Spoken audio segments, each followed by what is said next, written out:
your assessment is of Secretary Blinken's visit and his meeting with Prime Minister Netanyahu earlier today, because there has been a push for some brief cessations, some pauses in the fighting. What do you think Benjamin Netanyahu had to say about that today? Well, listen, Martha, I can tell you from my experience and from my sources close in Israel, the meat of Israel's capabilities lies in her preemptive ability to strike.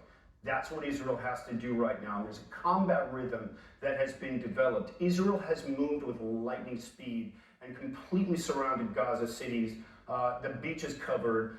Israel is working at record speed right now, unfolding intelligence with the main goal of being able to get those electronic seismic systems over those tunnel systems so that we can get those hostages. That's the main goal.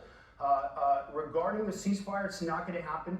The reason why is because the moment Israel ceases or halts for 1 minute combat operations that are happening in Gaza right now, it'll open up a supply line for Hamas to rearm.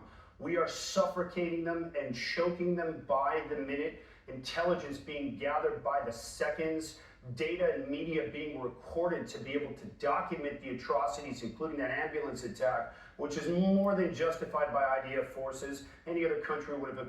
Well, let me ask you about that quickly, Aaron, if I can just squeeze in one more question with you. Do you think that President Biden is feeling the political heat?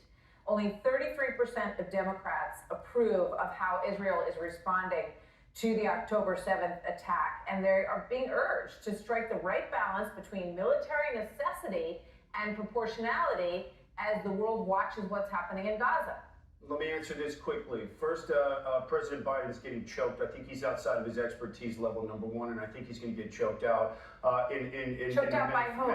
In the metaphoric sense, I think he's just in his quagmire that he's unable to mentally wrap his mind around and be able to deal with this. Well, he's going to be the commander-in-chief for the rest of this term, which, is more than a year. He's in hot water right now, Martha, and everybody sees that he's trying to appease both sides, and it's not going to work. And the reason why is because the sooner Israel destroys Hamas, I'm talking to you tactically, the sooner the Palestinian people will be free, the sooner the hostages will be free. But again, the Arab world doesn't want to take in the Palestinians.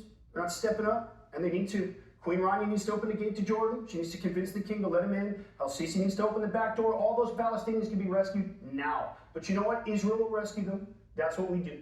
We're going to help all of those people, including getting our hostages back. Aaron Cohen, thank you very much. Always good to have you with us. Thank you, sir. Appreciate you, Martha. So Hamas leader with